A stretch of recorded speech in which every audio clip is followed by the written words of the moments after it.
રાજકોટના જંગલેશ્વરમાં દબાણ અને એને આપવામાં આવેલી નોટિસની જે દબાણ કરવામાં આવ્યા હતા એના ઉપર ભૂતકાળમાં નોટિસ આપવામાં આવી હતી અને હવે સ્થાનિકોને ત્રીજી વખત પુરાવા રજૂ કરવા નોટિસ આપવામાં આવી છે।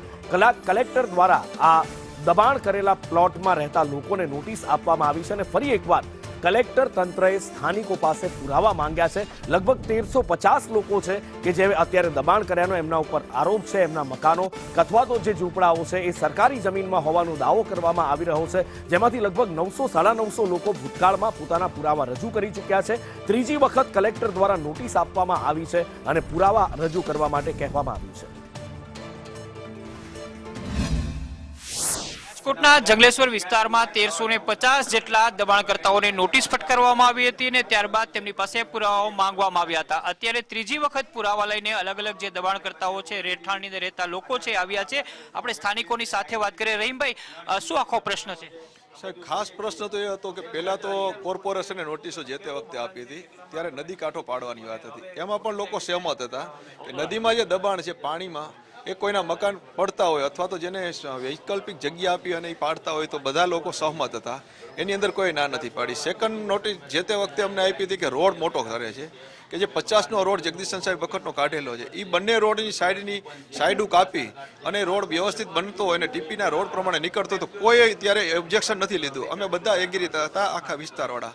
અત્યારે જે ત્રીજી વખત અત્યારે કલેક્ટર તંત્ર દ્વારા જ્યારે અમને નોટિસ આપવામાં આવી એ તો એવું કહેવામાં આવ્યું છે કે આ આખા વિસ્તારની અંદર 4 FP ફાઇનલ પ્લોટ જે કલેક્ટરશ્રીના છે એ ટોટલી શા માટે ન પાડવા, તમે તમારા પુરાવા હોય તો રજૂ કરો। તો અમારે સરકારશ્રીને કહેવાનું એ છે કે જો અમે 68થી આ લોકો અહીંયા રહીએ છે, 71ના તો પુરાવા રજૂ કર્યા છે, એ સિવાયના જો કલેક્ટર તંત્રને જોતું હોય તો 68થી આજ લગી જે લોકો મતદાન કરે છે એ મતદાર યાદી તો કલેક્ટર પાસે છે। અમારા વિસ્તારની અંદર જે તે સમયે 19 જેવી દુકાનો સસ્તા અનાજની દુકાનો હતી, એ દુકાનોના ડેટા લઈ લ્યો તો કોણ ખબર પડશે કે અમારા વિસ્તારના કોણ કોણ રહે છે। એટલે અમારે પુરાવા તો ખોટા માગે છે આ લોકો। શું કહેશો તમે? જે પ્રકારે અહીંયા પુરાવા માંગવામાં આવ્યા છે, ત્રીજી વખત પુરાવા માંગવામાં આવ્યા છે? આ ત્રીજી વાર નહીં, આ ચોથી વાર પુરાવા આપીએ છીએ અને એમાં આજ 40 વર્ષથી હું એ મકાનમાં રહું છું રાજકોટ, અને આ પાડી નાખવાની વાત કરે છે। અમે આને જંત્રી મુજબ આપણે પૈસા ભરવા માટે તૈયાર છીએ કે કાયદેસર કરી દેતા હોય। ટીપી નીકળતી હોય તો એ કોઈ પ્રશ્ન નથી, ભલે રોડ રસ્તા જે મોટા થતા હોય, રિવરફ્રન્ટ માટેનો પ્રોજેક્ટ હોય એ ભલે આગળ હાલે, પણ નાના માણસોના મકાન ન પાડે। આટલું મારું। તમારું શું કહેવાનું? કેટલા પરિવારો અહીંયા ખરેખર રહે છે? કેટલા પરિવારો? ખરેખર આ 4200 પરિવાર અહીંયા રહે છે।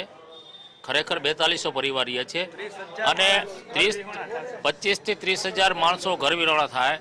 જ્યારે 2002ની સાલની અંદર આપણા નરેન્દ્ર મોદી વડાપ્રધાન શ્રી મુખ્યમંત્રી હતા, પહેલી ફેરા ધારાસભ્ય એ લડ્યા ત્યારે એક એને એજન્ડા બહાર પાડ્યો હતો કે એક મોકો અમને આપો।